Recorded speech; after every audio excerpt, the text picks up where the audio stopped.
the moment after the rapture, since tayo po mga Kristiyano ay nawala na sa mundong ito, tayo po ay nag-disappear. Kaya you can just imagine kung paano yung chaos na create po nito.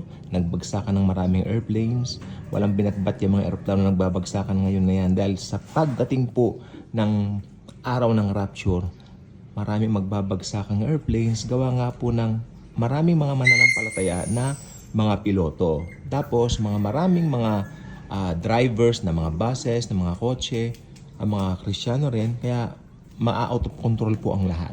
Chaos, great chaos.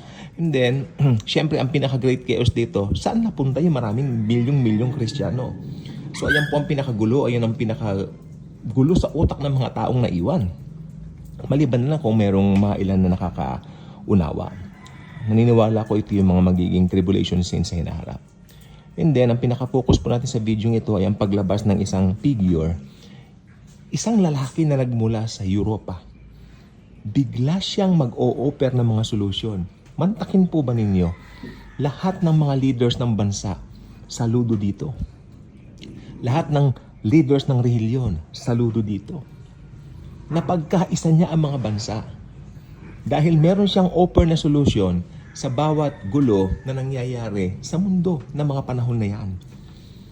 Kaya nga po naman ang mangyayari po dito, magkakaroon siya ng popularity na hindi pa naranasan ng buong mundo. Okay, sinong favorite artist ko? Ako po talaga The Beatles po ako. Favorite artist of all time ko siya. Elvis Presley. Mga sinauna po. Ako po, dahil pinanganak po ako ng late, ako po ay mas mahilig sa mga sinaunang awitin. Okay? So, nakita ko po kung gaano ka-popular ang The Beatles dito sa YouTube. Nakita ko may mga clippings o mga videos, documentaries po dito. Kahit saan po dinudumog, ano? Ganon din si Elvis Presley. Pero alam po ba ninyo, walang binatbat ang kasikatan ng mga ito kumpara sa Antikristo. Grabe. So, hindi pa nagaganap sa buong mundo yung merong sisikat na isang figura o isang tao lang. Okay? To the point na mapasunod niya ang buong mundo at mag-demand siya ng worship. Okay? Ito ay sa pamamagitan ng pagtatatak ng 666.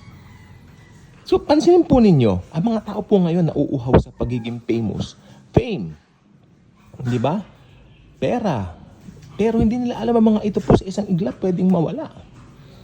Amen? So, ang mundo po ngayon nakapako na po sa kung ano yung mga bagay na material.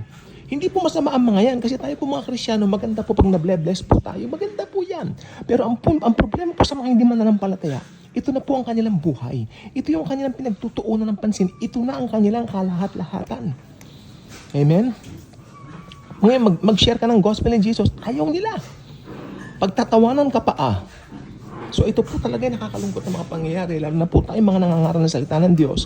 Ilang beses po kami pinagtawanan, being taunted upon, tapos kulang na duraan kami sa mukha. No? Basta wala ng COVID, pwede. Di ba? So, kung si Jesus nga di ba? Ang dami niyang persecute, dinuran din sa mukhang Panginoon Pero itong gusto ko pong sabihin po sa ating lahat. Paglabas ng Antikristo, lahat ng mga, kumbaga yung mga nangyayari ngayon, gustong sumikat ng mga tao, lahat po na ngayon, patikim pa lang po yan. Pero pagdating ng Antikristo, gusto ng Antikristo, siya lang ang sikat. Wala nang sikat pa. Tandaan niyo po yan. Kaya kung ikaw ay famous ngayon, tapos hindi ka mananampalataya, pagdating ng Antikristo, tumigil-tigil ka na sa illusion mo. Dahil hindi na uubra yan sa Antikristo. Lagot ka sa Antikristo. Susumbong kita sa Antikristo. Joke. Hindi, yun lang. Yes, okay, so, kasi nakita ko lang po talaga the world itself is changing. The businesses, lahat, tingnan nyo, ang huhusay ng mga establishmento, nagsisipagbagsakan, mga eroplano nagbabagsakan, mga establishmento pa, hello. So, yun lang po gusto ko pong sabihin sa atin. Alam nyo, ang dami po nagko-comment dito, sana mag-rapture na. Alam nyo, ganun din po ako Ganun din po ako. Maniwala kayo sa akin. Sana nga mag-rapture na. Pero, ano magagawa natin? It's not in our calendar. It's in Jesus' calendar. It's in His time. The only thing we can do is to hope. At lagi nating iisipin that Jesus is in control. Happy New Year, everyone.